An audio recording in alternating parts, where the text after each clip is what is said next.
राधे राधे दोस्तों, आपका फिर से स्वागत है मेरे YouTube चैनल राधे श्याम में। आज हम आपको मृत्यु की पराजय, ये एक नई किताब है, नया एक ग्रंथ है, उसको सुनाएंगे जिसमें आप नई नई चीज़ें सीखेंगे। लेकिन ये शुरू करने से पहले मेरी आप सबसे विनती है कि आप मेरे चैनल को सब्सक्राइब, लाइक और शेयर ज़रूर करें ताकि हम आपके लिए और अच्छी अच्छी पुराने ला सकें। राधे राधे दोस्तों, आपका फिर से स्वागत है मेरे YouTube चैनल राधे श्याम में। आज हम आपको आगे की कथा सुनाते हैं जिसमें हम प्रायश्चित के बारे में बताएंगे। विष्णु दूत ने आगे कहा, अजामिल अपने सारे पाप में कर्मों के लिए पहले ही प्रायश्चित कर चुका है। निसंदेह वह न केवल एक जीवन में किए गए पापों का अपितु लाखों जीवनों में किए गए पापों का प्रायश्चित कर चुका है, क्योंकि उसने विप्रात अवस्था में नारायण के पवित्र नाम का उच्चारण किया है। यद्यपि उसने शुद्ध रीति से उच्चारण नहीं किया था, किंतु उसने बिना अपराध के उच्चारण किया, इसलिए अब वह शुद्ध है और मोक्ष के योग्य है। इसके पूर्व भी अजामिल भोजन करते तथा अन्य अवसरों पर अपने पुत्र को यह कहकर पुकारता था, हे प्रिय नारायण, यहाँ आओ। यद्यपि वह अपने पुत्र का नाम पुकारता था तो भी वह नारायण के 4 अक्षरों का उच्चारण करता था। इस तरह से नारायण के नाम का उच्चारण करने मात्र से ही वह करोड़ों जीवनों के पाप पूर्ण फलों का पर्याप्त प्रायश्चित कर चुका था। भगवान विष्णु के पवित्र नाम का कीर्तन सोने या अन्य बहुमूल्य वस्तुओं को चुराने वाले शराबी मित्र या संबंधी के साथ विश्वासघात करने वाले, ब्राह्मण की हत्या करने वाले या अपने गुरु या श्रेष्ठ व्यक्ति की पत्नी के साथ संभोग करने वाले के लिए प्रायश्चित की सबसे उत्तम विधि है अपने पिता, राजा तथा स्त्री की हत्या करने वाले, गो हत्या करने वाले तथा अन्य सारे पापी पुरुषों के लिए भी यह प्रायश्चित ही उत्तम विधि है। ऐसे पापी पुरुष मात्र भगवान विष्णु के नमोच्चार से भगवान का विधान आकृष्ट करते हैं, जो तब यह विचार करते हैं, चूंकि इस व्यक्ति ने मेरे नाम का उच्चारण किया है, अतएव मेरा कर्तव्य है कि इसे संरक्षण प्रदान करूं। विष्णु दूतों ने यह आरोप लगाया कि यमदूतों को यह भी ज्ञान नहीं था कि किसे पकड़ा जाए और किसे नहीं। यमदूत नियमित रूप से पापी पुरुषों को पकड़ते हैं, किंतु इस प्रसंग में वे अजामिल को पकड़ने आए थे, जो मात्र नारायण का उच्चारण करने से सारे पापों से मुक्त कर दिया गया था।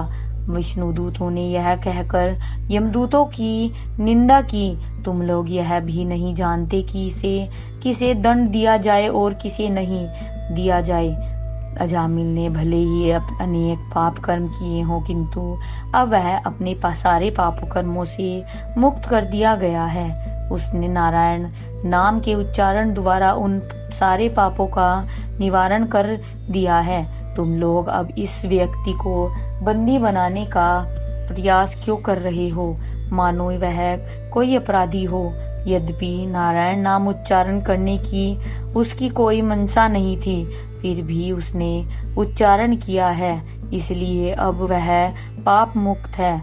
यमदूतों ने अजामिल की बाद स्थिति पर ही विचार किया था कि चूंकि जीवन भर वह अत्यधिक पापी रहा, अतएव उन्होंने सोचा कि इसे यमराज के पास ले जाना चाहिए। उन्हें यह ज्ञान न था कि वह अपने समस्त पापों के फल से मुक्त हो चुका है।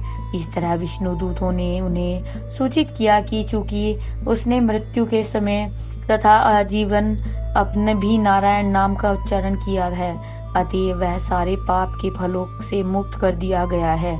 इस संदर्भ से श्रील विश्वनाथ चक्रवर्ती ठाकुर ने शास्त्रों से निम्नलिखित श्लोक उद्धृत किए हैं। हरि का एक बार नाम उच्चारण करने से पापी मनुष्य जितने पाप करता है, उससे भी अधिक पापों के फलों का निवारण करता है।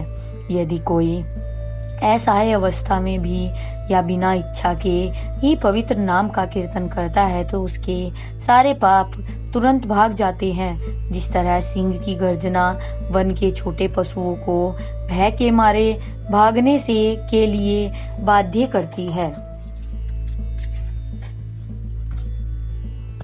जो व्यक्ति 2 अक्षर वाले भगवान के नाम हरि का एक बार भी उच्चारण करता है उसका मोक्ष मार्ग निश्चित समझना चाहिए। ये कुछ श्लोक हैं जो यह बताते हैं कि विष्णु दूतों ने यमदूतों द्वारा जामिल को यमराज के पास ले जाने से क्यों रोका। पाप विभिन्न प्रकार के होते हैं, जिनमें से एक है चोरी करना। चोर तथा सेंध लगाने वाले बहुत पापी होते हैं। एक अन्य पाप में कृत्य नशाखोरी है। जिन्हें नशा करने तथा चोरी करने की लत पड़ी है उनकी विष्णु दूतों ने निंदा की है। पाप के अन्य उदाहरण है अपने मित्रों के प्रति कृतज्ञ होना, ब्राह्मण या वैष्णव का वध करना, अपने गुरु या शिष्यों का अनादर करना, स्त्री तथा राजा का वध करना तथा गाय की हत्या करना। ये सबसे निकृष्ट पापों में से है। किंतु विष्णुदूत कहते हैं कि भले ही किसी व्यक्ति ने ऐसे अनेक पाप किए हों, किंतु यदि वह एक बार भी नारायण के पवित्र नाम का उच्चारण करता है तो वह तुरंत ही पाप कर्मों से मुक्त हो जाता है। श्रीधर स्वामी कहते हैं, नारायण या भगवान श्री हरि के पवित्र नाम का उच्चारण करने से ही न केवल अजामिल उनके सारे पाप फलों का निवारण हो गया, अपितु इससे वह मुक्त होने का पात्र बन गया। अतएव मृत्यु के समय उसे वैकुंठ लोक को भेज दिया गया। कृष्ण नाम का उच्चारण सारे पापों का निवारण करता है।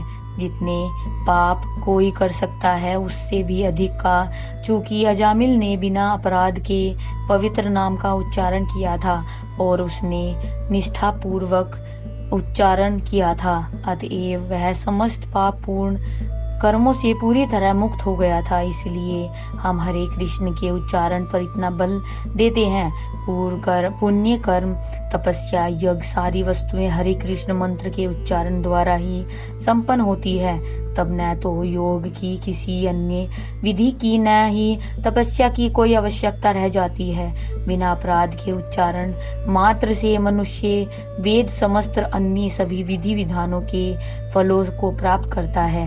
पहले जब अजामिल अपने परिवार का पालन पोषण करने के लिए पाप कर्म करता था तो वह नारायण का नाम लेता था, किंतु वह बिना अपराध के ऐसा करता था। अपने पाप कृत्यों के समन हेतु भगवत नाम का उच्चारण करना या नमोच्चारण का के बल पर पाप कर्म करना अपराध पूर्ण है। यद्यपि अजामिल पाप कर्म में अपरवर्त रहता था, किंतु वह कभी भी इन पापों के परशमन हेतु नारायण नाम का उच्चारण नहीं करता था। वह अपने पुत्र को पुकारने के लिए ही नारायण नाम का उच्चारण करता था, इसलिए उसका उच्चारण करना प्रभावशाली था, चूंकि वह नमो उच्चारण इस तरह से करता था। आज की कथा में यही समाप्त करते हैं। आगे की कथा कल सुनाएंगे। राधे राधे राधे राधे राधे राधे। जय श्री कृष्ण। अगर आपको मेरी वीडियो अच्छी लगी तो बेल आइकन दबाना ना भूलें ताकि आपको मेरे आने वाली वीडियोस का नोटिफिकेशन मिलता रहे। धन्यवाद। ओम नमः शिवाय।